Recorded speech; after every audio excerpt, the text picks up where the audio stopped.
I was very pleased when Jeff called and asked if I would come down and do this, and he was so pleased he left the country. So something's happened. In any case, we're going to talk. What I'm going to talk about this evening, and you can jump in anywhere, is hiring salespeople. Right? That's the topic. It's that sort of common denominator that impacts all of our business. And if you're not personally involved in hiring people, I would hope that you're going to get something out of this in terms of understanding perhaps your own wiring or potentially the wiring of colleagues that you currently or previously have worked with. But I want to start by reading a letter, right? This was written, this was written by a college young lady who went away and apparently was not really good about communicating with her parents at home. So I want to read this letter to you just to start it off. Dear Mom and Dad, since I left for college, I've been remiss in not writing sooner. I'll bring you up to date now, but before you read on, please sit down. You're not to read any further unless you sit down, okay? Well, then I'm getting along pretty well now. The skull fracture and concussion I got when I jumped out the window of my dormitory when it caught fire is pretty much all healed. I only spent 2 weeks in hospital, and now I can see almost normally. I only get those sick headaches once a day. Fortunately, the fire in the dormitory and my jump was witnessed by an attendant at the gas station near the dorm. He was the one who called the fire department and the ambulance. He also visited me in hospital, and since I've nowhere to live because of his burned-out dormitory, he was kind enough to invite me to share this apartment with him. It's really a basement room, but it's kind of cute. He's a fine boy, and we've fallen deeply in love and are planning to get married. We haven't got a date yet, but we will before my pregnancy begins to show. Yes, Mom and Dad, I'm pregnant. I know how much you're looking forward to being grandparents, and I know you will welcome the baby and give it the same love and devotion you gave me when I was a child. The reason for the delay in our marriage is that my boyfriend has a minor infection, which prevents him from passing the premarital blood test, and I, of course, carelessly caught it from him. Now that I have brought you up to date, I want to tell you that there was no dormitory fire. I did not have a concussion or a skull fracture. I was not in hospital, and I am not pregnant. I'm not engaged, I'm not infected, and there's no boyfriend. However, I am getting a D in American history and an F in chemistry, and I want you to see those marks in their proper perspective. Okay, so my perspective, where does my perspective on this topic come from? First of all, I have a tremendous obsession for retail, and in particular for the personnel side of retail. Hiring Squirrels came out in 2014. I have copies here if anybody needs a copy. And then more recently, a couple of months ago, Sell Something, which is really aimed at sales professionals, also came out. Hiring Squirrels is really about the hiring process, and a lot of what we talk about this evening comes from that book. And Sell Something was really a function of really two things. Number one, a number of the columns that I write for National Jeweler, because it tends to be about branding and retail and personnel and management and things of that nature. A lot of the columns seem to want to go beyond just simply, showing up at National Jeweler and then going into that sort of digital ether. So we end up putting a book together and collected some great stories from retail salespeople along the way. So you can almost look at it, we got one for folks who hire and one for folks who sell. I do write regularly for National Jeweler, probably once every couple of weeks or every month or so, and then occasionally in World Diamond Magazine as well. Two of the columns that are probably worth noting that if we have time later and we want to do some Q&A, if you want to go back to them, if you've read them or know anything about them or are curious, I'm more than happy to take questions on those. Just to give you a little frame of reference, a typical column in National Jeweler and most of the online magazines gets a few hundred reads. The What Will Become of Retail Jewelry Stores, which came out last April, got 13,000 in 2 days. So, as they just said at National Jeweler, it was almost read by everybody in the industry. And I know lots of companies who passed it around their entire organization. So that became a big one. And then, what if you started your business today was later in the year last year. So those were two very, very big columns from last year. And again, if there's any curiosity about that, we're happy to visit that. My own background, I am currently the president of Vibor. This is Manish Dada, the owner of Vibor. I cannot keep him away. I mean, this guy has literally flown to California to hear me talk about this stuff. And I said, it doesn't sound any different. It's the same. Just, he likes my Michael Kors. I started in this business in '77. And I spent, 8 years with Tiffany. I spent 11 years as Executive Vice President of Brand Development for Hearts and Fire. So this is the business that I've sort of lived in, all right? This is where I come from, and this informs a lot of my perspective. Also, my passion for reading about this topic and understanding this topic and discussing this topic is borderline obsessive. I probably read 50 or 60 books a year, and at least half of them are going to be on this sort of topic. They tend to be less so about salespeople and more about emotional intelligence and personality and the neurosciences and the social sciences. And this is the stuff that, quite honestly, with all due respect to everybody who passes for a sales trainer in our industry, I hear the same rubbish being talked about over and over again. It's not a whole lot different than when I came to the business in '77. And yet the neurosciences, the social sciences have revealed so much that's just come to the fore in the last 10 years or so. And I don't understand why we're not including that kind of stuff in the hiring process and certainly in the training process. So quick advertisement about VGWORK, because this is the day job. It's what I do. We are a manufacturer based in New York. We develop core diamond essentials. I can tell you, having had 8 years with Tiffany, 11 with Hearts and Fire, it is the best product I've ever been associated with in my entire career, and it's all private label. So you're forgiven if you don't know a lot about VGWORK because it lives as the retailer's own brand. I know of a couple of people in here who are VGWORK customers. Just a couple of key points: private label, made in the U.S. in our own factory. It's all about margins, because without them you can't run your business. Fast delivery. We've got something to look fun, folks. I don't know if you guys are even aware. About 2 weeks ago we had an order, and it was delivered in 24 hours. Made and delivered in 24 hours. Not an unusual thing for us. No dated inventory, which if you're in this business is a big thing. And we have a program where you simply can have no dated inventory, custom and in-store training. So if you can stomach what I do here this evening, that's the guy that goes and does the in-store trainings. Okay? So let me start by telling you, because I think it says an awful lot, where the title of this book came from, the first book, Hiring Squirrels. This guy, Mac Anderson, in that book, You Can't Send a Duck to Eagle School, he said, if your company mission is to climb a tree, which would you rather do, train a horse or hire a squirrel? And I believe we train horses. I'm convinced of it. Okay? And we're going to show you some statistics and data to support the fact that we do in fact train horses, and we keep believing somehow that we're going to turn them into squirrels. If you got a tree, and you want to climb the tree, hire a squirrel. They already know how to climb trees. Right? So that's where the title Hiring Squirrels came from. So Eric Harenkall, one of the better books on hiring, said nothing has a bigger impact on the results of your business and the quality of your life than hiring and keeping A players. Right? It is everything in a business, because no matter what your story is, no matter what your product is, no matter what your facility is, if you don't have A players, you're leaving money on the table. And as we've seen over the last, the 24 months, 2016 and 2015, we lost 2,000 fellow jewelers.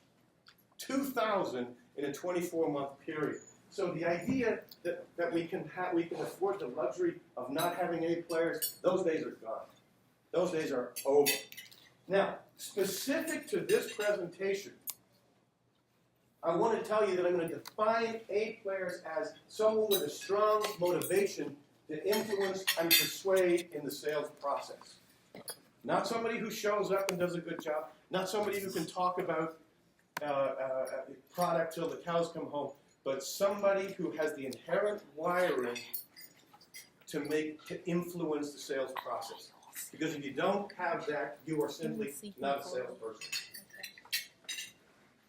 So, when I was at Hearts and Fire, we conducted a study, and we didn't do it as a company, sanctioned as a company. I did it with a company called Caliper out of Princeton, New Jersey. Right? Through all of the years, there have been so many personality profiles and various tests and things I've seen. I quite frankly have never seen anything like Caliper, ever, in terms of really capturing the wiring. So we conducted this test or study with Caliper over a 5-year period of 700 salespeople. Now, what the salespeople had in common is only one thing. They were all, at the time that they took the Caliper, they were all employed in independent retail jewelers. And I will tell you some of the best independent jewelers around the country, because at that point, when we did this, the 5-year period that we did this, they were all Hearts on Fire retailers. Right? So we looked at 700 people, and we were looking very specifically through the use of the Caliper, which is about a 2-hour test. I hate even calling it a test, because it's not pass-fail, it's fit-no-fit for the job specifically laid out. So the only common denominator was they could have had 1 day or they could have had 20 years, but they were, at the time they took it, employed in independent retail jewelers. And then we broke the results down into 4 categories. So most of you know the expression a farmer, right? What's a farmer in sales? Anybody jump in? Somebody plants the seed. What's that? Somebody plants the seed? Somebody plants the seed, somebody who does a nice job. Right? Generally in the sales vernacular, it means, you know, you're sort of a reasonably dependable guy. You're doing a nice job. A hunter is somebody who's a little bit more driven, right? And I'm going to get into some of the characteristics of the hunters and the farmers, but somebody who's a little bit more driven has some very key qualities that the farmers don't have, but also has some interesting baggage that the farmers do not have. And then there's a hybrid. And the hybrid is a combination of farmer and hunter. And quite frankly, if you could hire only hybrids, your business would be in great shape if you're in the business of selling. But as we'll see, not so easy to do. And then the last category is WB. Does anybody want to guess? Some of you may have read the book, but does anybody want to guess what WB might be? This dinner must be really good. I was just going to say what somebody once told me, but it's wrong business. Wrong business. WB means wrong business. And it means wrong business only to the extent that right business is you ought to be a salesperson. Somebody said warm body one time. That's a pretty good one. We've heard of that, right? Yeah. Warm body. So these were the 4 categories that we were putting the 700 or so salespeople into to decide what our industry looked like, because we thought 700 is a very, very good statistical test. It's not like we were testing 50 people. 700 is a pretty good number. And what we found was this. 1 in 4 of the 700 that we tested are farmers, what we call farmers, meaning they are actual salespeople. They're not the folks who were, setting the sales records. They're not the ones who are winning the competitions, but they are legitimate salespeople who have the ability and the capacity to influence a customer. 1 in 4 of those 700. The hunters were 13%. Now the hunters, again, tend to have a little bit of baggage, tend to be faster moving, they're sort of a little bit more shark-like. I'm not talking ethics here now, I'm talking movement, right? It was 13% of them were hunters. Hybrids, which is why I said if you could only hire hybrids, you would be in great shape, but the hybrids were 4%. Only 4% of the 700 tested out as having great hunter characteristics and also great farmer characteristics. Okay? So that was the result, and what are we missing? Wrong business. Warm body. Did anybody do the math yet? Shoot, all of them. Wow. Our industry, 700 salespeople, basically 6 out of 10, should, by any reasonable definition, not have anything to do with any job where their fundamental requirement is to sell stuff. 58%. Okay? Now, did it surprise me? No. Because again, I've been engaged in this stuff and dealing with this stuff for a great many years. But would I maybe have been a tad surprised by 58? Probably just a little bit. And I suspect a little something there has to do with the sensitivities in our industry around security issues and so on and so forth, that maybe we have a couple extra layers that maybe other sales organizations might not have. But fully 58%, virtually 6 out of 10 people of those 700 who are all employed in retail jewelry stores at the time they took this test during that 5-year period, should not be in any job that has anything to do with selling. Lisa has a question. Yes. No, I'm not going to stand still so you can take it. All right. So, as if you're hiring people, how do you differentiate between the wrong business, the farmers, the hunter, and the hybrid? Great question, and that's what we're here for this evening. Great. So hopefully I'll answer that as we go through, and if I don't, I'm going to give you a free book. Okay. But I think I'm going to answer it. Books are not for $15, right? 2 books. 15. So that's a great question. That's the whole purpose of what we're doing. So I think one of the questions that, when we saw these results, we said, well, how do we compare to other industries?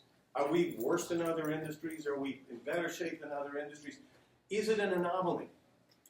Is this some kind of an anomaly that 58% of hired, and again, when I say that some of these folks might have had one day in the business, the likelihood is the vast majority of them did not, right? The vast majority of them were fairly, tenured folks.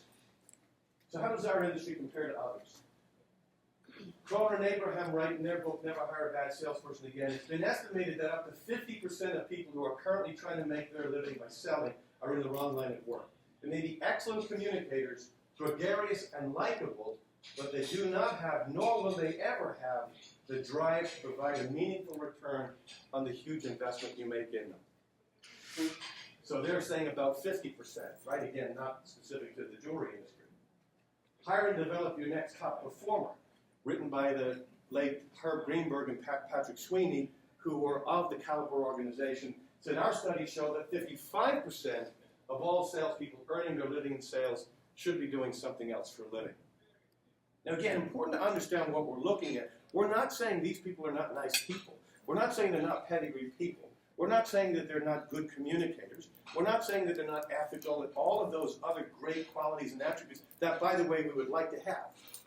But what we are saying, when measured purely on wiring, they would be better doing a job other than sales, because they are simply not wired to be in sales. Steve Suggs writes, what do most studies show? Over 55% of people currently in sales should not be in sales. Of the 45% who are left, about half of those can sell, but should be selling something else.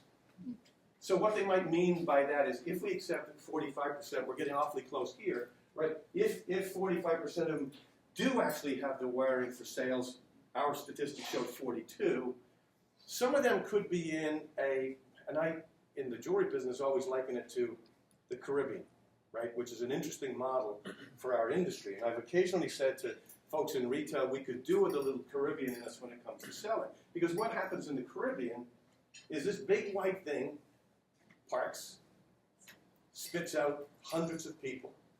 They go into dozens of jewelry stores. They spend a finite amount of time there, and the big white thing sails away.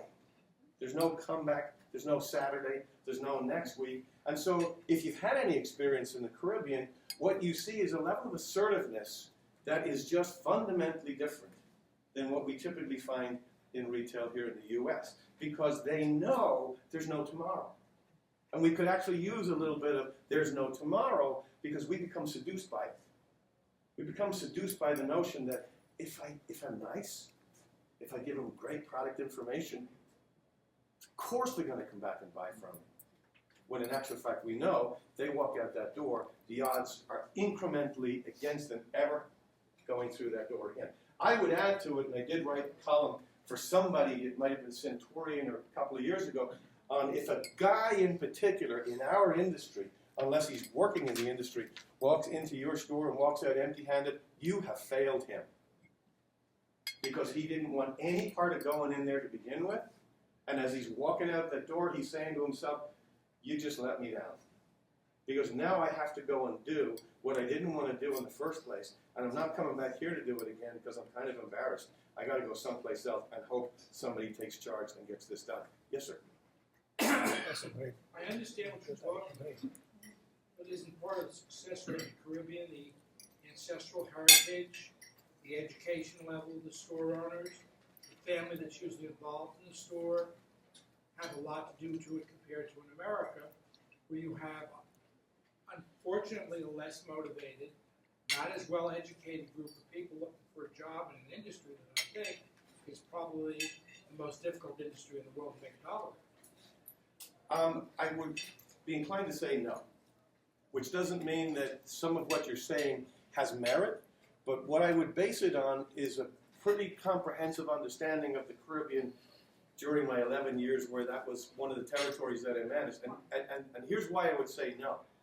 Because, and I remember having a fairly heated debate with some retailers in St. Louis, some Hearts and Fire retailers in St. Louis, who said the reason that certain retailers are successful is because they discount in the Caribbean, right? And I said, well, would it not then follow that every single retailer in the Caribbean would be equally successful? Because can't they all discount? The reality is when you meet and get to know the top producers down there, they would be phenomenally successful anywhere. They would be phenomenally successful anywhere. Now, whether they would be a cultural fit is a different scenario. But they have, in other words, the access that the business owners there, most of them, vast majority of them of Indian heritage, right?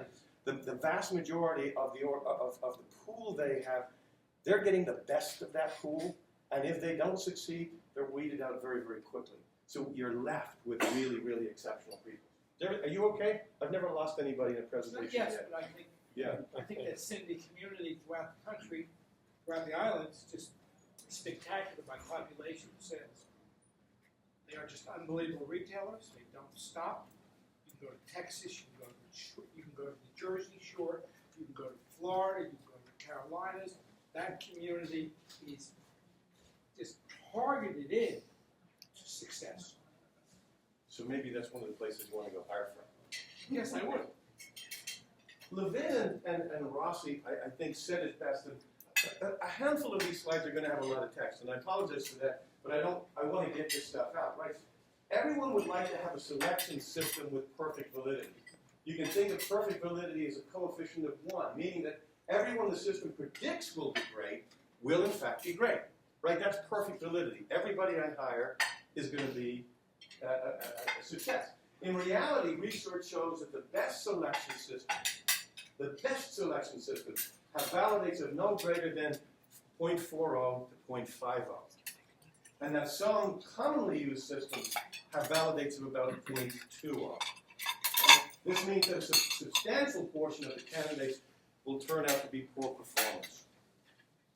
So again, that math is about where we are, because if we're looking at about 58% of the folks not wired for sales, they're saying generally here it's about 40 to 50. So how did it get that way? No accident to put a picture up of a very old world jewelry store, and just in some instances a relic of the past. We look in the wrong places for the wrong stuff. And I think our industry is particularly bad in that regard. Mostly where we go looking is we go looking in other jewelers. Now think about the statistics. If 58% are not wired for sales, and you're fishing in your competitors for those who are, where do you think you're going to land? You're going to land by taking the 58%, some number of the 58%, who they don't want anyway because they're not very successful. And so it builds on itself, it feeds on itself, and it makes the situation worse. We place too high a value on industry pedigree and experience. I can't stress that enough. I personally, one of the things that I was always very intent on in my time at Hearts and Fire was to stay connected to the best salespeople in the country. Not just in the country, but in the Caribbean, in the UK, in Canada, in the US. I wanted to know who they were. And I wanted to know what made them tick. And massive numbers of them never came into the jewelry industry until they landed in the jewelry industry. I know ballet dancers. The best salesperson I know in the country was a bartender. So not only was there not a correlation between those who were great, but there was almost an inverse relationship. It was a very rare situation where you would find somebody who was outstanding, who had a pedigree of being in the jewelry business for a long time. And then the other one, you know, we could probably spend an hour talking about the idea of misguided retention. Does anybody know what I mean by that? Keeping a salesperson who shouldn't be kept. And why do you do it? Because it's hard to replace them. Yeah. That's why. We do it in many instances because the store opens X number of days, it opens X number of hours. It's not that easy to find new people. They're not so bad. They have never stolen from us. Yeah, they're not real good at selling. However, they're not the worst. You know, that we settle for a stew of mediocrity because it feels at that moment like a better option than having to do the hard work that's involved in hiring. You look like you're recognizing some of this stuff. And if you think, for those of you who are sales professionals, you think about some of your colleagues through the years and you say to yourself, how the hell did that guy ever stick around for 10 years? Or this gal ever stick around for 8 years or 15 years or whatever the number is? Because it's really hard. And when it's really hard, sometimes, you know, the deer's going to just keep standing there even though this car is coming hard and fast. I ain't stopping. I know I shouldn't be here, but what am I to do? And then, you know, the place where so much of this goes wrong is in the interview. Anybody know what the halo effect is? Make it look good. And Halo effect is, people lie. I think they look great. She looks great. He looks the part. Let's start from a position that says they're going to be good because they look good. The dude had French cuffs on. That means something. She pulled herself together so well.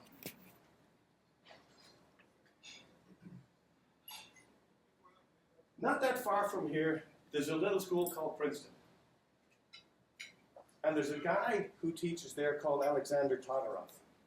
And a few short years ago, Alexander Todorov connected with this gal called Janine Willis, and they did a very, very important white paper. And the white paper basically landed on this, that our biases.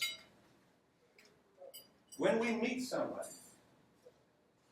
the very second we put our eye on somebody that we're meeting for the first time, we make a decision about that person in 1/10 of 1 second. Think about that. In 1/10 of 1 second, we have already made an intuitive judgment about that person, or maybe an emotive judgment would be more apt. What do you think happens after that? Put that now into the interview process. Somebody walks in straight away, whether it's the halo effect, boom, like it, straight away I like it. What happens? We're biased. We're biased. We're already made that selection based on heuristics that we want this person. Or we don't. We don't. No. Some of the biggest mistakes we make in the interview process are not the folks that we hired, but the folks that we didn't hire. Because they just made us uncomfortable. I'm going to talk about one of those a little bit later from about a week ago.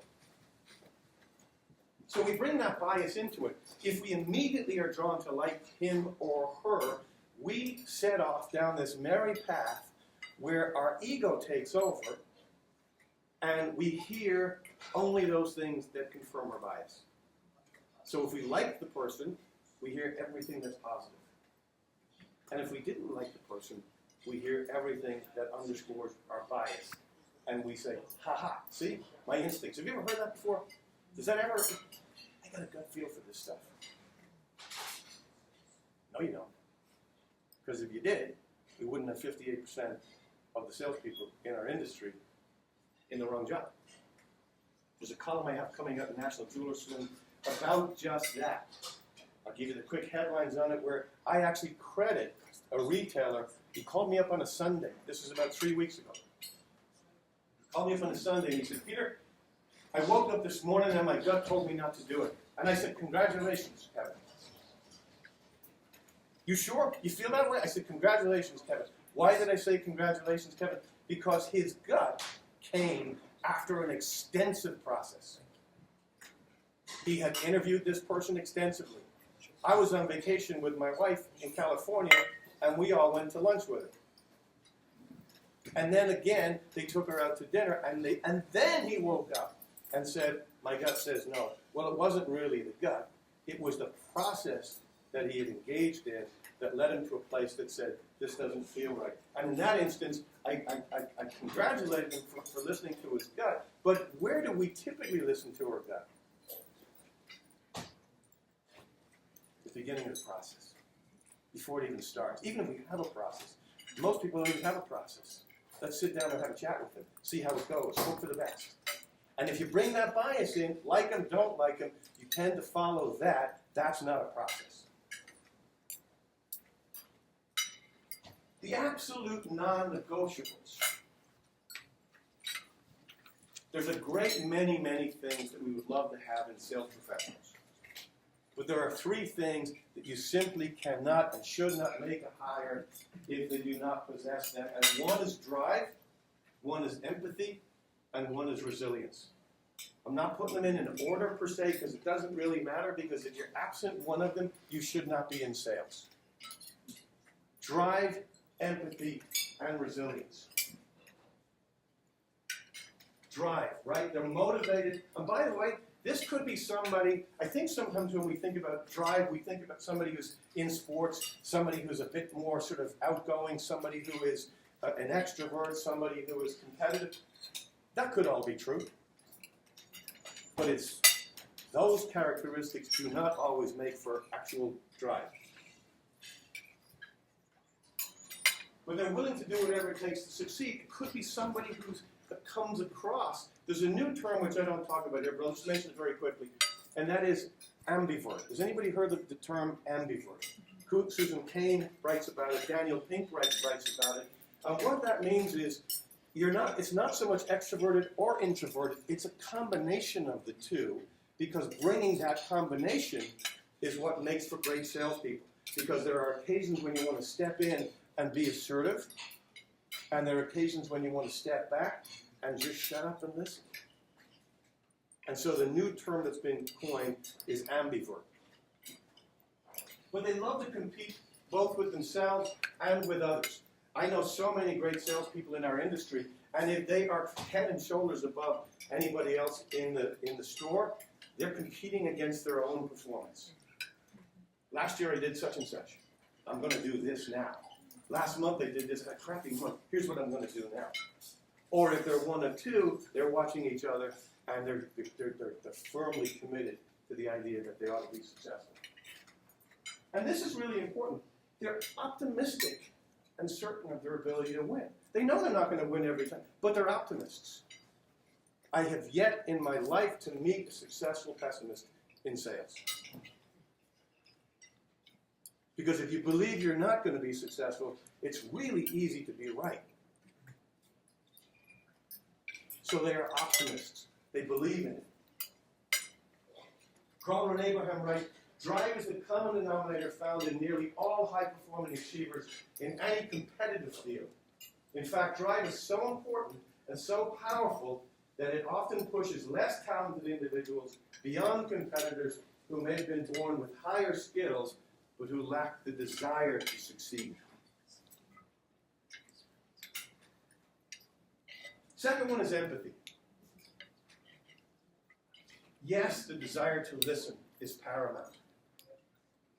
If you don't want to listen, you're not going to be successful in sales. Right? This old idea that I'm a hammer and you're a nail, that's not being a good salesperson. That's being a hammer and bashing on everybody because you think they're nails. You have to be able to listen. You have to have a sense of caring about what the other person's needs are, even if they're not able to articulate it necessarily. You've got to be a keen observer of body language. It's not just what they're saying, but it's what they're communicating. And intuit unconscious motivations. In other words, in many instances, they don't even know themselves what they want, and it's your job to help to get that out.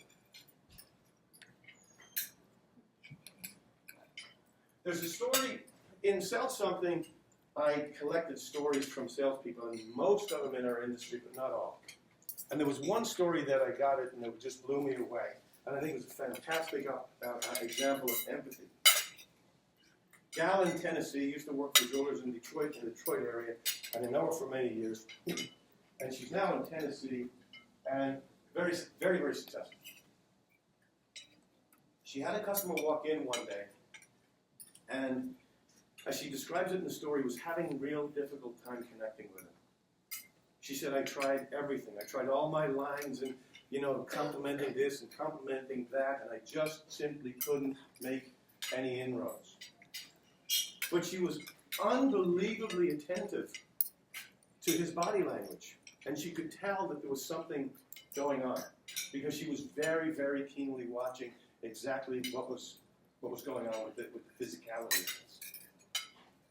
So she finally said, and I'm paraphrasing, I don't know exactly the way it's written in the book, is, look, you have a need. There's something you want here.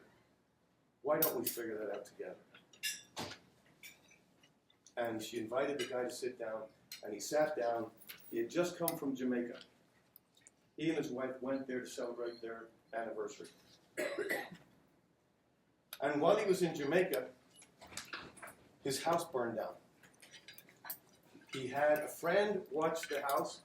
He had a friend go check on his dog, French bulldog, every once in a while, and the friend was actually sleeping there. But while the friend was not there, the house burned to the ground. The wife's engagement ring was lost, and big deal, of course, the dog was lost. So the guy had come in to replace his wife's engagement ring, and he was still devastated by the overwhelming happenings. That there you are off celebrating your anniversary, and you're in Jamaica, you're having a great time, you think everything is good, your friend meets you at the airport because he didn't want to tell them while they were still there, and said, your house burned down, and the dog is gone. Once Lara got him to open up and begin to share this, and she said, and it's in the book, the two of them sat there and cried together. She said there was no way you couldn't cry. In it, she says, in my rule is nobody cries alone. They ended up picking a diamond, semi-mount. He let her know that the wife was having a birthday the next day. And so he said, well, how long is this going to take? And she said, you know what? Go away for an hour and a half and then come back. And he came back an hour and a half later. But she said she was using up all the chips that she had with her jeweler. You have to get this done. And when he came back, she had the ring beautifully done in a box, all ready to present. And before he left, she said, and there's something else. She said, I went online and I did a little research, and there's a breeder of French bulldogs about 15 minutes from here, and he's expecting me. So that salesperson not only got the job done in a brilliant way, but she went the extra step while the jeweler was doing his job and started to research breeders and gave him the address and said 15 minutes away, and he's expecting you. Now, when I heard that story, I imagined what it must be like to be a salesperson and have a disconnected guy walk into a retail store. And what typically would greet somebody like that? There would be the perfunctory, how are you, how can I help you? After some period of time when he was non-responsive, vast majority of salespeople would have given up. They would have given up. And yet she stayed with it and was honest and authentic about it, and she created this moment of magic. It was a life's experience. Never going to make up for his the loss of his puppy and the home and all of it. I can't even imagine. But there was a little moment of magic that she was able to deliver because of her empathy. Because of her empathy. Attentiveness is critical. A distracted listener, for example, appears to do more damage to a shared experience than even a hostile listener. Right? Sonia Lyubomirsky, Myth of Happiness. I think she's out at I think she's at Stanford. And when I read that first, I thought, well, that's very powerful. That the idea that a hostile listener is actually nowhere near as bad as a distracted listener. Somebody who's just not paying a lot of attention to you. And Satoshi Kanazawa wrote, a natural empathizer not only notices others' feelings, but also continually thinks about what the other person might be feeling, thinking, or intending. Empathy is a defining feature of human relationships and also makes real communication possible. And we saw in that story real communication that happened because of that empathy. And the third of the three major ones is resilience. If you're to be successful in sales, you have to be okay with rejection. That is a given. If you have an issue with rejection, you cannot be in sales. Because in sales, the math is against you. By the way, that does not mean they like rejection. I never met a great salesperson that likes rejection.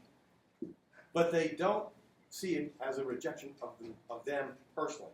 They see it, that situation didn't work out. Let me learn from that situation and move on and be better prepared for the next one. But they have to be okay with rejection. One of the most overlooked strengths in America today can be expressed in one word, resilience. This is George Anders, who's at Michigan, University of Michigan. And Carol Dweck from Harvard says, the other thing exceptional people seem to have is a special talent for converting life's setbacks into future success. They use it as fuel.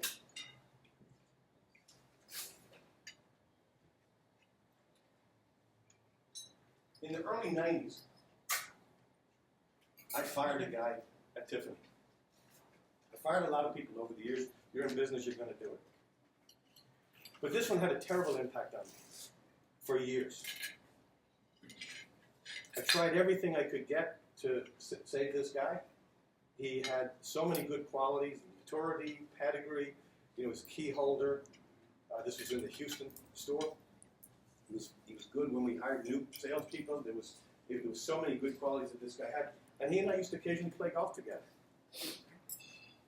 But I finally got to a point, and the final straw for me was one day I came out onto the floor. There might have been 6 or 7 salespeople employed, but it was one of those cases where there wasn't a single salesperson on the floor. So I stepped out of my office, and then I sort of quickened my pace to get over and engage a customer, and I almost tripped over this guy who I call Bill in the book, in Hiring Trolls. And the reason I almost tripped over Bill was he decided at that moment to stack Rolex boxes. Tiffany at that stage carried Rolex. So that was the final straw for me. I fired him. It was traumatic because I saw it as my failure. How could I not have helped this guy get better? How could I not have fixed that guy? Fast forward 10 years. Didn't hear anything from him. I left Houston. Shortly after that, never heard anything from him. About 10 years later, I'm at the Sands Convention Center where they used to have JCK. I'm at the Hearts on Fire. We get the booth right on, what was called Fifth Avenue. One of the retailers comes up to me from Houston and he said, "Hey, I just hired a guy. He knows you. This is his name. He wants to say hello." So to Bill's eternal credit, there he was sitting over there. He got up, he came over, he shook hands. I was thrilled to see him. I was like, wow, how are you? How are things? You're working with this guy now, et cetera, et cetera. And he asked something of me. So we were probably in late May, early June, right? Because it was JCK. He said, "You think there's any possibility you could come down to Houston and we could play some golf?" And I said, done. Done. So I said, before the year is out, I'm going to do it. Figure out a trip, and we'll go down and play golf. And we did. So I flew down, and it was October. For a heavy Irish guy with white skin and not so good in the 85 degrees and 100% humidity of Houston, it was heaven on earth because it was like 60 degrees and overcast. It was like, oh my Lord. And we went to the course where they filmed Tin Cup, the Kevin Costner movie. Now, my golf game is a disaster, but I really like it. You know, and I find that if I play once, religiously once every 4 or 5 years, I'm okay. If I play 2 days in a row, I get really, really bad. Twice the same day, terrible. So we're out on this course, me and Bill and 2 other guys. After a period, even my lousy game has just gone so crazy, I turned to the guy who's keeping score, and I said, do me a favor, don't mark my card anymore. He said, why? I said, because this ball is probably going in that water. He said, I don't care. I don't care, because I got a bag full of balls right there. I'm going to throw another one down. I'm going to enjoy that shot, and one of them's going to make it over the water. In other words, I'm having fun with this thing. Then I turn and I notice Bill, who maybe is the only guy out there who was playing worse than me. And he was beating the crap out of himself. It was no fun. He was not having fun. He was beating himself up every time he hit a good shot. And guess what I noticed that I would never in my life have noticed before, other than there was a certain light bulb moment starting to emerge. He was beating himself up when he hit a good shot. Why? Because he said, I just got lucky. He wasn't worthy, in his own mind, of giving himself credit for hitting the occasional good shot. His resilience was so low that he had to beat himself up. So, in a nutshell, this is Bill, this is a bush. Salesperson with the right wiring, Bill. The bush moves. Bill says, in his head, I'm going to be dinner. I got to run. Salesperson with the right wiring says, dinner, goes to the bush. It really can be, talking about neuroscience, it's not ever easy to say simple, but it really can be as simple as, do you get a dopamine rush when that customer, let's say that customer who was in there waiting for somebody to take care of her, when he said, I'm going to get down here on the ground and stack Rolex boxes. Because what happened to him? In his brain, he got an amygdala hijack. Why did he get an amygdala hijack, which is the whole fight or flight? Because he didn't want to hear no. He couldn't hear no. He couldn't hear rejection. So when you don't want to hear rejection, what you do unconsciously is you avoid being in situations where you could be rejected. So he didn't address the customers. Every chance he got, he avoided it like the plague, where somebody who has sales wiring goes to the bush and says, dopamine rush, it's just like chocolate. I got an opportunity to make a sale. That's a profound difference. It's very hard to test for, right? It's very hard to find. But if you get it, it's very, very powerful. So is drive changeable? If you hire somebody with drive, so Sweeney and Greenberg say it's critical to service-motivated people. You think a lot of people in our industry are service-motivated? Want to do the right thing by customers? Do a good job on the repairs? Do a good job following up? It's very important for them that they be liked, and they work hard to accomplish that, even as the ego-driven person strives to get to yes. So you have different motivations. The service-motivated person wants to be liked. The other person wants to be successful. Robert Cooper, anybody here carry Takori? Nobody carries Takori? Wow. Is that bad or good? Don't show this where Takori's been watching. Okay. So Takori, to their internal credit, has engaged Robert Cooper, who's a neuroscientist, which I think is phenomenal that somebody in our industry is doing some good stuff like that. And Robert Cooper says, the amygdala's instincts, which have evolved over thousands of years, tend to spill into every aspect of life and promote perpetual reluctance to embrace anything that involves risk, change, or growth. Some of us earlier on were talking about the challenges with growth, right? Or changing. It's deeply, deeply rooted in our DNAs. Your amygdala wants you to be what you have been and stay just the way you are. That's the amygdala. Don't mess with me. Don't give me anything that's new. Stay just the way you are. And then this book, which up to some recent books I've read, is probably one of the best books ever written on people, and it's Marcus Buckingham from the Gallup organization who said, a person's drive is not changeable. Their drive is just not changing. Can resilience be coached or incentivized? Could I give you a great compensation system and make you more resilient? People without ego strength, which is resilience, take the rejection personally and are less likely to put themselves in a position to experience further personal rejection. So that's a little bit like the Bill story. They will avoid putting themselves in situations where they're going to hear no. Robert Colvin writes, when you measure brain activity, which we can now do right over the last 15, 20 years with the fMRI machine, right, the frequency magnetic resonance imaging, so we can actually see what's going on in the brain as we respond to certain sounds or smells or what have you. Well, if someone is being rejected, the brain responds as if that person had just been physically hurt. Think about that. As you say, well, just get in the game. What? The customer, all they can say is no. But what you're basically saying to them is, don't let that guy kick you in the head. Because from the brain's perspective, if you do not have resilience, you respond just as you would with a physical attack. The brain doesn't draw any difference between the two of those. It's very, very powerful.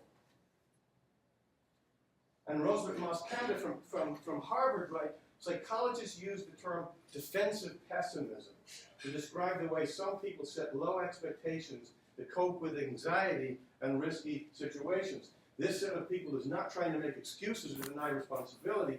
They just prefer to expect failure so as not to be totally debilitated by anxiety about whether they can meet a lofty goal.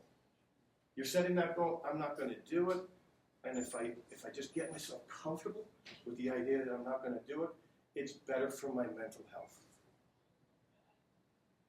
Think about the amount of times over the years you have participated in or delivered incentive programs. And think about who has won them. Same people over and over again. And you say to yourself, gee, she looked like she had everything together. And I was giving her the opportunity to make potentially thousands of dollars, and she didn't do it. Why didn't she do it? Because the bush moved, and she thought, I'm going to be somebody's dinner. And it's easier to expect not to be successful and get my head around that, because now I've met my expectations, than it is to set the bar in a place where I can't get to. And now empathy. The story that you heard from Lara in Tennessee cannot be coached or incentivized. One consequence of lack of empathy and egocentricity is that it inclines us to see people as a means to our ends, more as instruments of our own goals. So if you don't have empathy, we tend to see it as it's the hammer and nail. I'm a hammer, everything I see is a nail. A natural empathizer not only notices others' feelings, but also continually thinks about what the other person might be feeling, thinking, or intending. Empathy is a defining feature of human relationships and also makes real communications possible. And then Daniel Goldman, who I got to sit in a 4-hour presentation at the Caliber Global Conference a few years ago, Emotional Intelligence, absolutely fantastic book. He says people who are empathetic are more attuned to the subtle social signals. Subtle social signals. Think about how powerful that is in our world. In a retail store, dealing with strangers every day. The subtle social signals that indicate what others need or want. This makes them better at callings such as the caring professions, teaching, sales, and management. Because they've got that empathy. And I promise this is the last big slide. If you lack empathy, but you have attended an empathy skills class, you may know that you're supposed to look out for emotional cues or repeat back to the person your understanding of what has been said so he can feel heard. During the conversation, however, your brain may keep channeling you down your T1 lines, which unfortunately are not those dealing with empathy, because you don't have it. So your brain's going to take you where your brain is comfortable. So you interrupt when you should be reflecting back. You look away when you should be maintaining eye contact. You find yourself shuffling in your seat, even though your body language is supposed to be open and accepting. Occasionally, your rational mind may remind you to pause or to ask open-ended questions, but even here, your pauses are slightly too long, your questions are a little too pointed. Despite your best intentions, your performance remains clumsy and erratic And as he says, the karaoke version of empathy. It's not real. Because if you lack it, your T1 lines are going someplace else.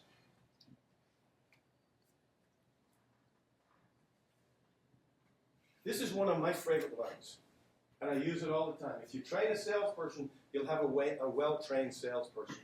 If you train a non-salesperson, you'll have a well-trained non-salesperson. If we understood that in our industry, we'd be a whole lot better off. Now, product, no problem. Procedure, no problem. Policy, no problem. Approach, no problem. All of those things which are, to a certain extent, as we're talking about neuroscience, the surface, important but surface. But you're not going to train wiring. You're not going to train empathy. You're not going to train resilience. You're not going to train drive. So this always makes for an interesting question. Do siblings raised in the same environment share the same wiring?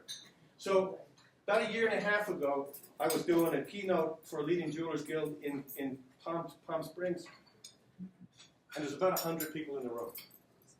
And it was a 3-hour session. And so I said, I want to get these people out of their seats a time or two. So at one point I said, do me a favor, would you stand up if you have 2 or more siblings or 2 or more children by the same biological parents? In my family's Brady Bunch. I have 2 sons, we got a son and a daughter. But if you have two children or more by the same biological parents, would you stand up? About 60 people stood up in the room. I went down one side, counted 25, and there was a few more on the other side. About 60 people stood up. I said, will you now stay standing if you would reasonably describe those 2 or more kids as more or less having the same wiring? Now, same parents, same biology, same environment, potentially the same schools, potentially the same churches, potentially the same diets, potentially the same sports, lots of same stuff. How many people do you think out of the 60 remain standing? 0. 1 guy. One guy, and he fascinated me. One guy. And so, one guy. And I said, tell me about your kids. And he went on to talk about 2 teenage daughters. Now, here's what I think. He was a slave to retail jewelry. Every single day he went to work, and he worked maybe, God knows, 7 days a week, whoever knows, and he was never home, and for him, they're just these loving girls. But here's what I think. Had those 2 girls been sitting there, they would have said, are you crazy? You think she and I are the same personality? I think about my brother, my 2 sisters. I think about my sons. I think about anybody just about that I know. They don't have the same wiring. They simply do not have the same wiring. And so the question becomes, if they don't have the same wiring and you're convinced you can train drive, empathy, and resilience, that's the same as saying we can shift their wiring. So let's say you have a son and a daughter. You can give the son the personality and wiring from the daughter and vice versa. Does anybody believe that can be done? But yet we do it all the time when we hire people and we try to get them to be something that they're simply not. So this is a fascinating book, and I'll save you reading the whole book. This is a great, great part of it. It says, for nearly 3 decades, psychologists and geneticists have tried to catalog subtle differences to explain the divergent developmental fates of identical twins brought up in the same circumstances. All attempts at finding concrete, measurable, and systematic differences have fallen short. Twins share family, live in the same homes, typically attend the same school, have virtually identical nutrition, often read the same books, are immersed in the same culture, and share similar circles of friends, and yet are unmistakably different. Right? Unmistakably different. Daniel Kahneman, one of the most brilliant minds in our country, wrote the book Thinking Fast and Thinking Slow. He's a Nobel Prize winner for behavioral economics. He said one reason for the low correlation between individual circumstances and their satisfaction with life is that both experiences are largely determined by the genetics of temperament. The genetics of temperament.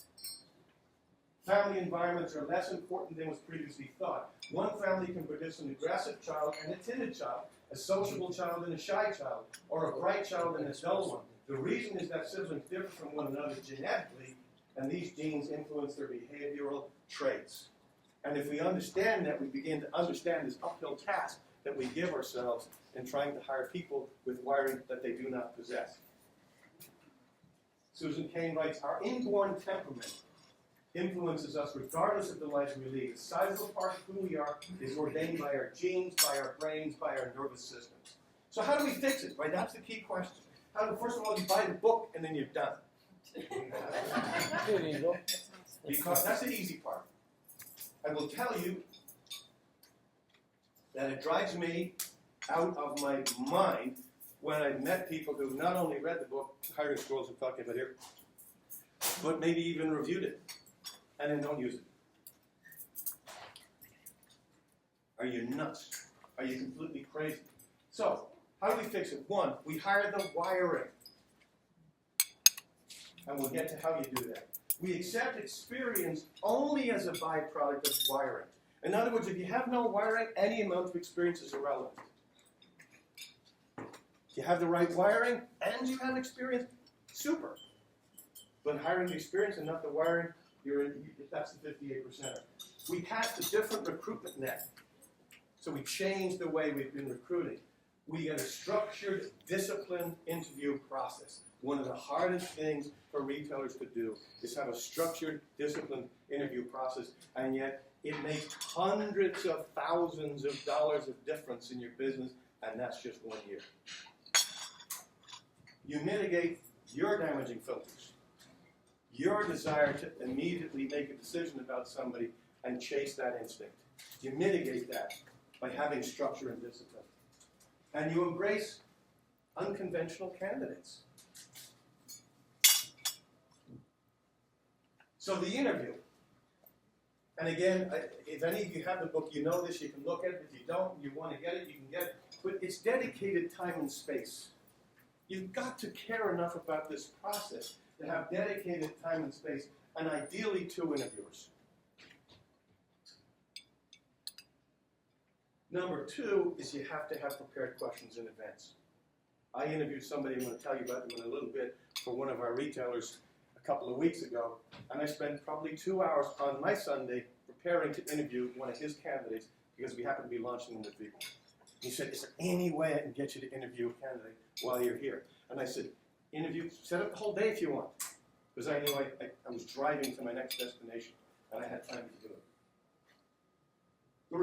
The prepared questions in advance really look at 3 different areas.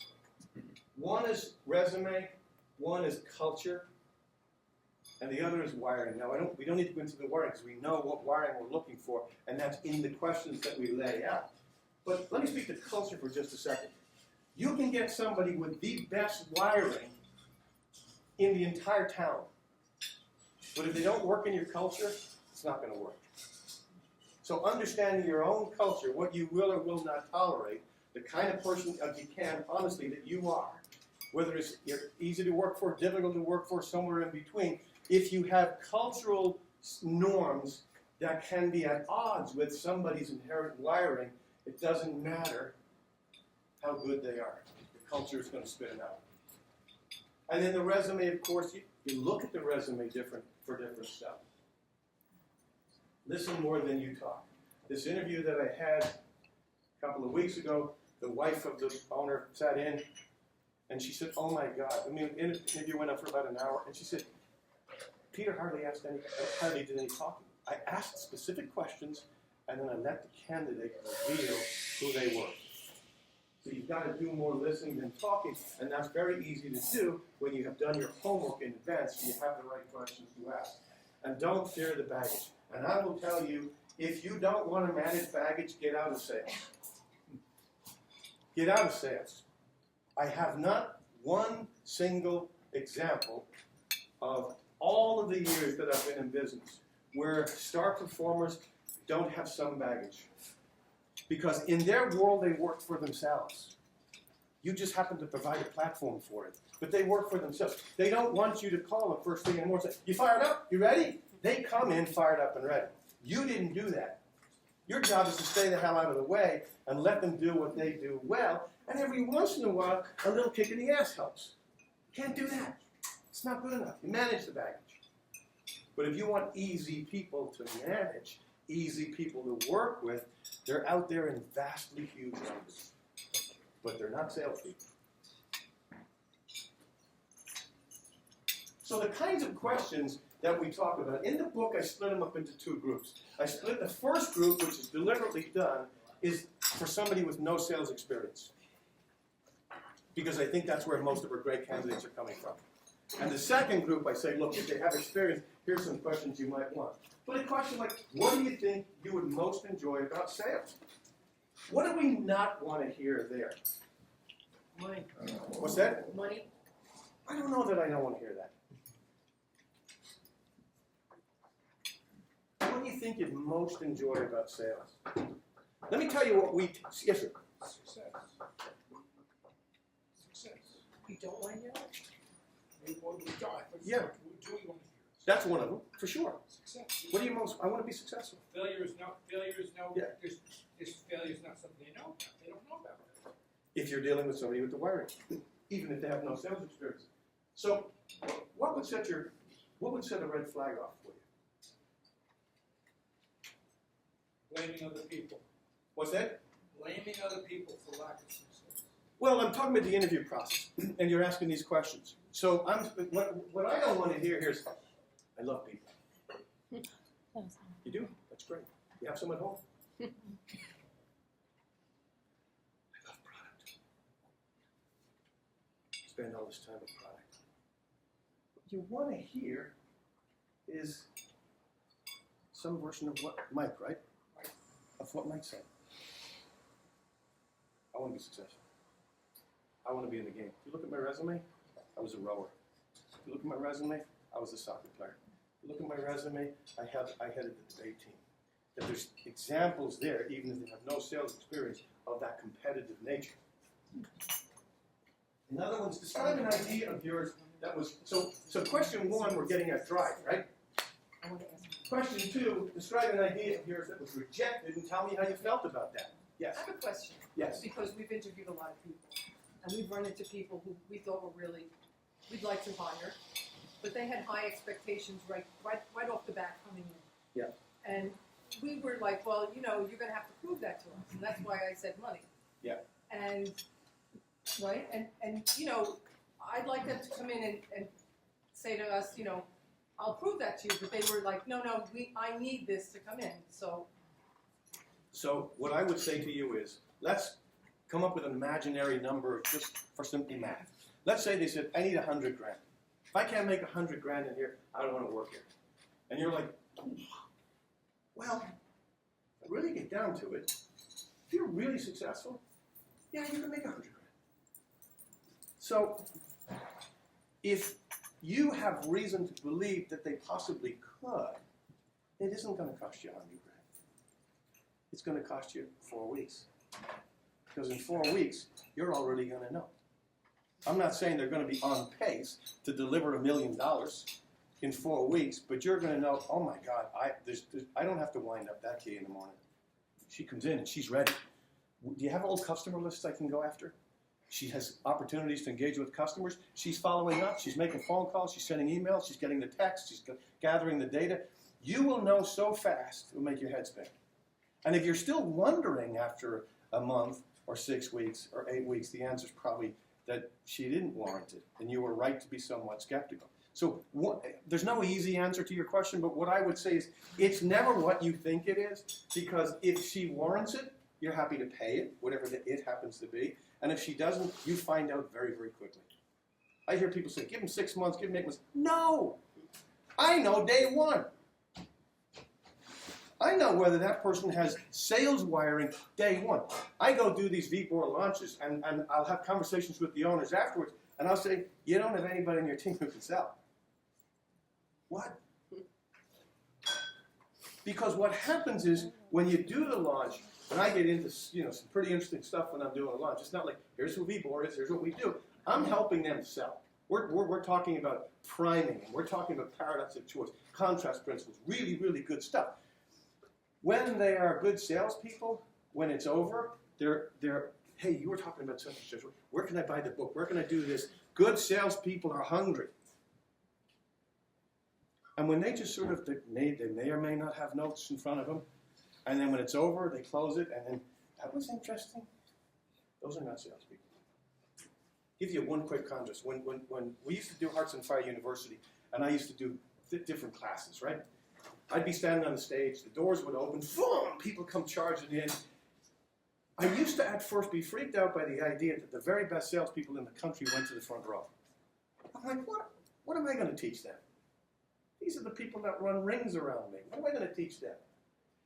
They were up there sniffing for something new, one little angle, one little idea. And then I was on the board of directors for Caliper for their global conference a few years ago, which was all human resource people. And the doors open, I was doing a session for them, and the room filled in from the back. The room filled in from the back. They were all good at crossing T's. They were all good at dotting I's. They were not salespeople. So they sat respectfully in the first seat. And eventually somebody had to sit in front.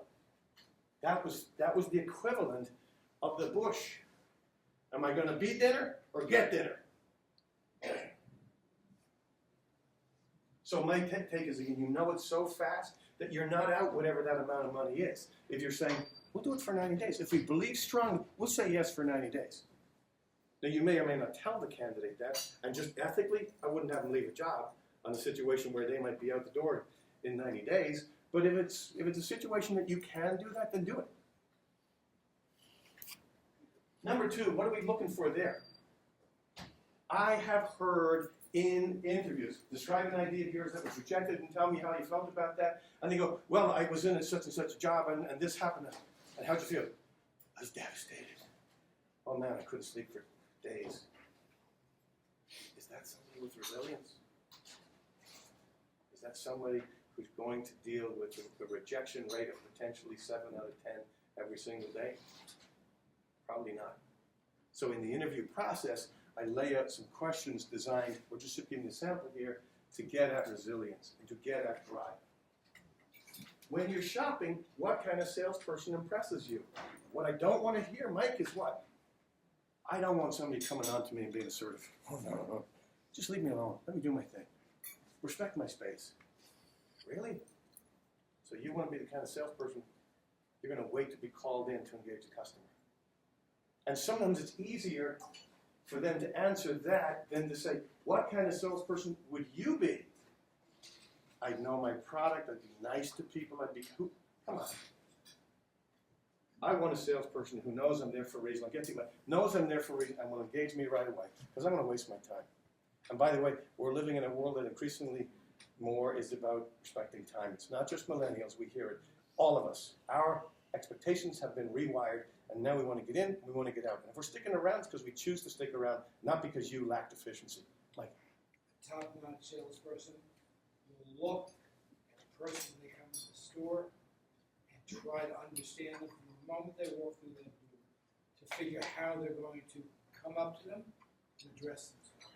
you're right, or maybe even whether they will come up to them or not. Absolutely. Because when I talk about the baggage, one of the things that you see with really top salespeople is they don't want to get caught with somebody who's not serious.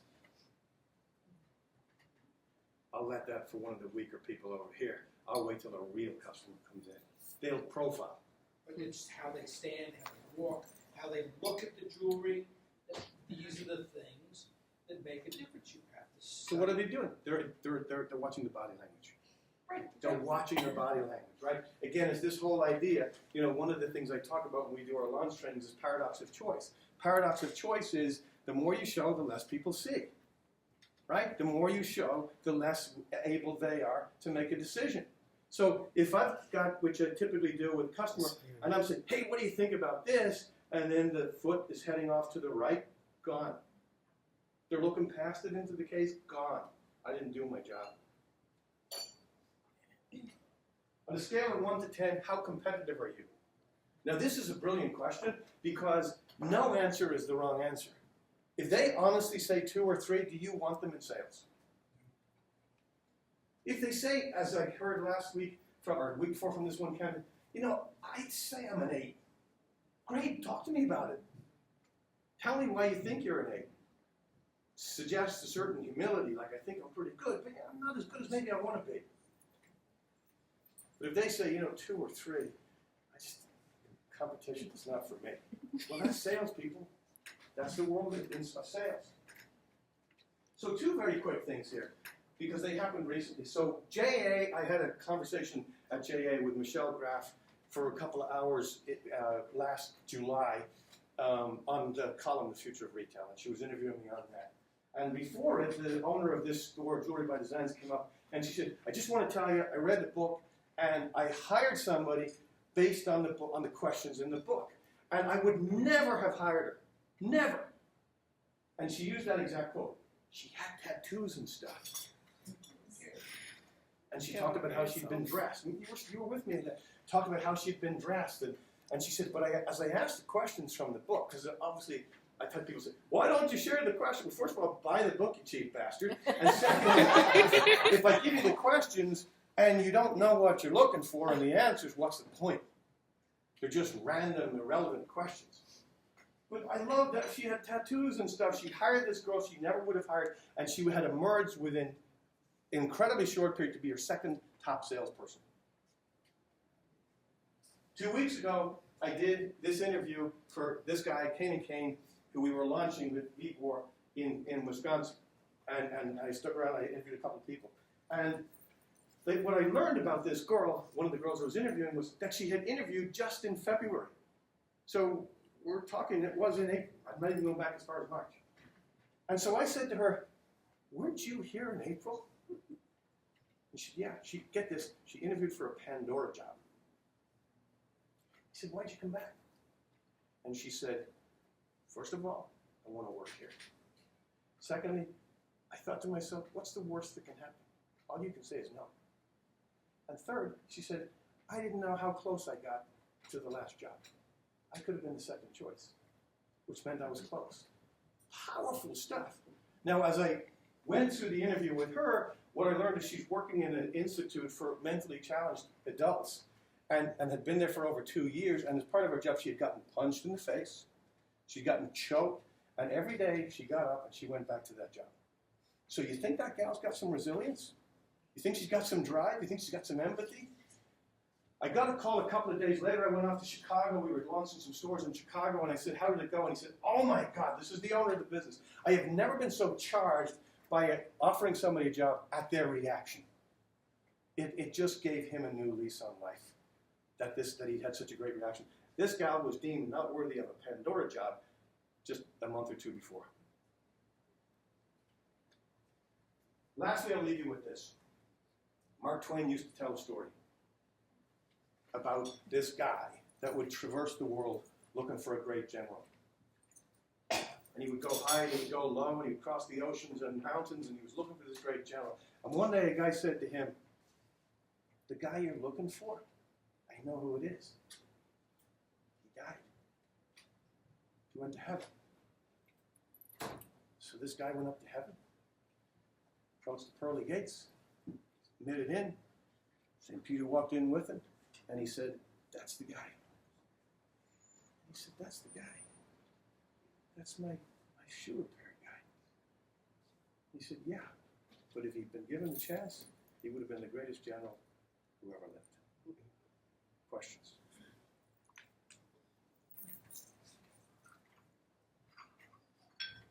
Yes, Liz.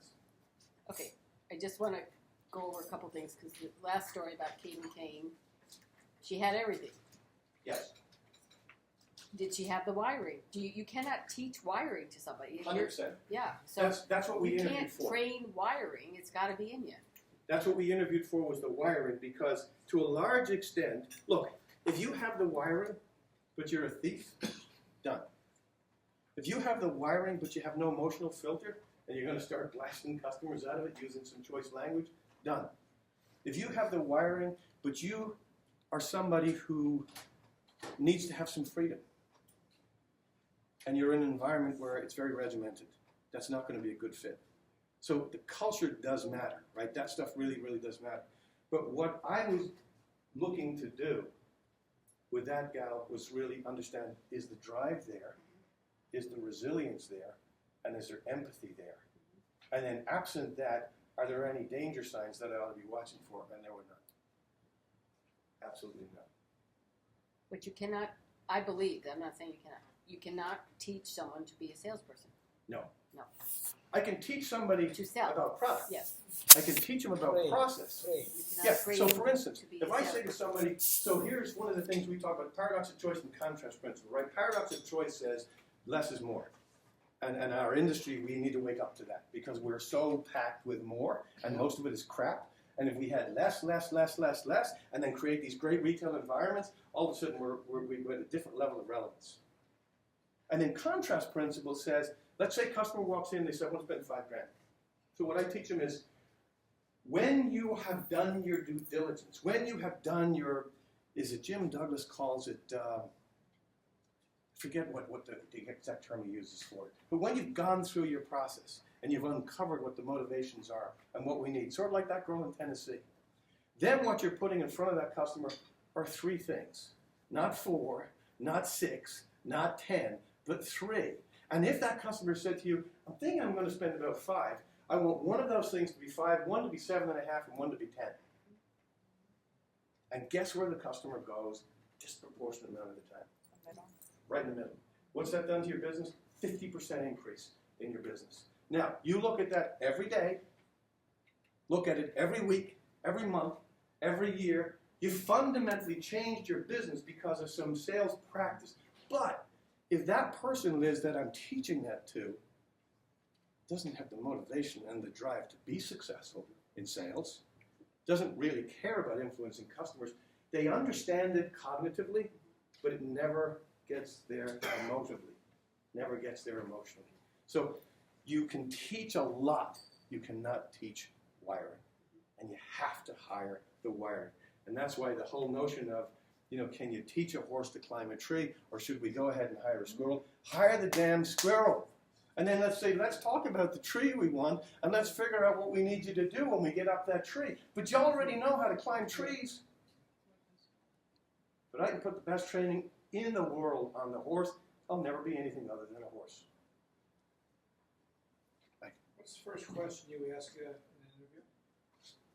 It depends. There's no absolute first question. It depends on who I'm interviewing. It depends whether they do have experience or not. And I try to mix them up. So I lay out I lay out 3 sets of questions. One from the books, from the book, right? Which in some cases, if there's, so for instance, this candidate I was talking about from Wisconsin, she had worked in a restaurant. Well, that's kind of sales experience, right? So in that situation, I might go with the 12 for non-salespeople, but I might add in a couple for the salespeople. I got that list. I got a list that deals with the resume, because there's things on the resume that I want to talk about, which may not be what most people want to talk about. And then I'll have a list that get at whether this person would be a fit in my culture or not. And then I mash them all up. Because keeping the candidate from getting into, sort of figuring it out. I'm not talking about sitting there cynically figuring it out, but I'm talking about you sort of get on a roll and, okay, he's asking me questions about all this and this and this, I can answer them easily. Mix them up. Because you're resetting the wiring for every single question, and that's what you want. So I'm sorry, there's no absolute first question. Gave you an answer. Anybody else? Comments? Yes. Do you believe in a probationary period when you first hire somebody?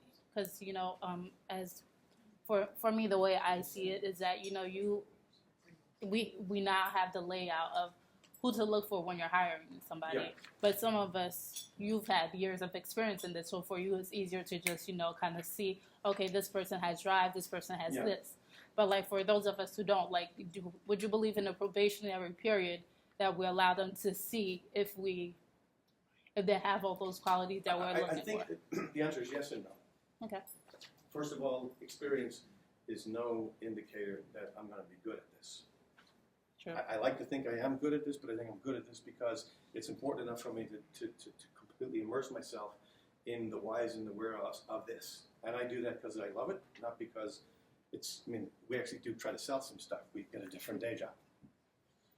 So when you say probationary period, There's a de facto probationary period when we hire anybody, right? Because if we make a decision to hire somebody based on a set of perceptions and we turn out to be wrong, maybe what we got was the best of them was the interview, then we need to think, and one of Glenn's things was, hire slow and fire fast. When Glenn Ruffin, like CEO of Hearts and Fire, he used to talk about, hire slow, fire fast. There is that inherent probationary period, and if you're not seeing what you thought you hired, then my take is you unwind that as quickly as you can possibly unwind it. Because you're not going to be, even if you know this stuff like the back of your hand, take the book, you lay it out, and by the way, that's what people should be doing. I hate to say it, but it's the book I wish I'd have been able to read on this stuff when I was starting out. But even in that scenario, you're not going to be right 100% of the time. The one store that hired the gal with it, she even has tattoos. They hired somebody after her, and she's now gone. But they made the right hiring decision, but there was a personal situation that happened with a kid and two estranged parents, and that life's going to get in the way sometimes. But here's what I do know. If you don't hire the wiring, you're deluding yourself if you believe you can create it. It's either there or it's not there. Just a question on the applicants. Where do you find the best applicants? Everywhere. I mean, I have to say everywhere because they do come from everywhere. Here's one of the things I talk about in the book. I actually write an ad. And the ad states, experience not wanted. Now the difference between, and then it goes in, and you put a number of things in there, and if you recognize yourself here, there's an inherent filtering system in somebody reading that ad, right? So the difference between experience not required and experience not wanted is massive. Because a candidate reading experience not required may say, what they're really saying is they want experience. That's beautiful jewelry. Geez, I'd love to work there, but they're not going to look at me. Now, once you have the ad, and I like Indeed, it's a Okay. You have to put filters on it because you get a shocking number of crappy applicants. But if you put enough filters on it, meaning if your ads are written well enough to where they begin to regulate, it's a great site. But what I find interesting is when people go do something like that, and I've had a lot of people say, yeah, we use that ad, or some very close proximity to it, but then they put it under sales. Guess who looks under sales? 58%.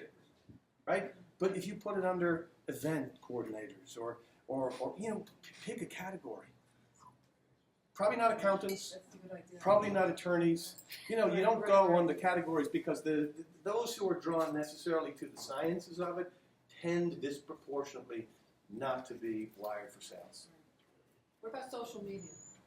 I think social media can be good. I think your own employees really making a formal process of tapping into their networks. But no matter how you get them, and you can get them in all sorts of different places, the key is having a disciplined, structured interview that is very specific. You can set up a list of questions for somebody with experience ahead of time. You could do your own template. And then you can add in, and this is important, add in some elements about your culture that you might want to introduce. What makes your culture different? Hey, how do you feel about such and such? Because around here, that's what we do. And add those in. And so if you have two versions, right? One is somebody with sales experience. The other is somebody without. And then the only thing you have to change is some of the resume stuff. Otherwise, 2/3 of it's bang on. It's going to be the same for every candidate. But being an absolute demon to the process is hugely important. Because it really does make hundreds of thousands of dollars of difference per year in your business. And again, there's one example in here that blew me away. Do we have time for it? Does anybody need to get out? Can I tell you a quick story about this? So I went and was doing an interview at a Hearts and Fire retail store in the South. The retailer had broken down in tears at Centurion when I met her at the show. And I can't get this, and it's not working, and these people. And I said, look, here's what we're going to do. I'm going to come visit you in the next few weeks. And I want to interview all your salespeople. You really would? Absolutely. So I flew down a few weeks later, and we set up, she set me up in her office, and I interviewed all of her salespeople over the course of that day. In advance, she had been telling me about this one salesperson who she described as, oh, she's great, she's socially connected, comes from a good family in town, she's good on social media. She was talking about all this great stuff. And I saw the girl, and I was like, okay, she's in her late 20s, she's very attractive, she dresses nice. It's all very well and good. That girl sat down in front of me. She was maybe the third or fourth interview that I had.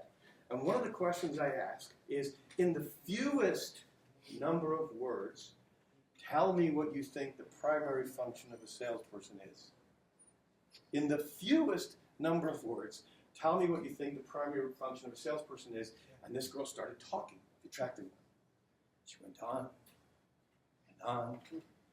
And after a while I thought, let it go, let's see where this thing goes. She answered that question probably took 3 or 4 minutes. She left. Girl came in behind her, who I described as at that point, old 40s. I was at that stage already older than she would have been. But the point I was making was nobody talked about how great she was. She wasn't dressed, to impress. She just was a woman who showed up to do her gig. I asked her the same question. And she answered, and I'll never, ever forget it. 3 words: to sell profitably. And shut up. Now, later that day, after all the interviews were done, I had a look at the sales numbers. The young gal who the owner had been raving about did $300,000 a year.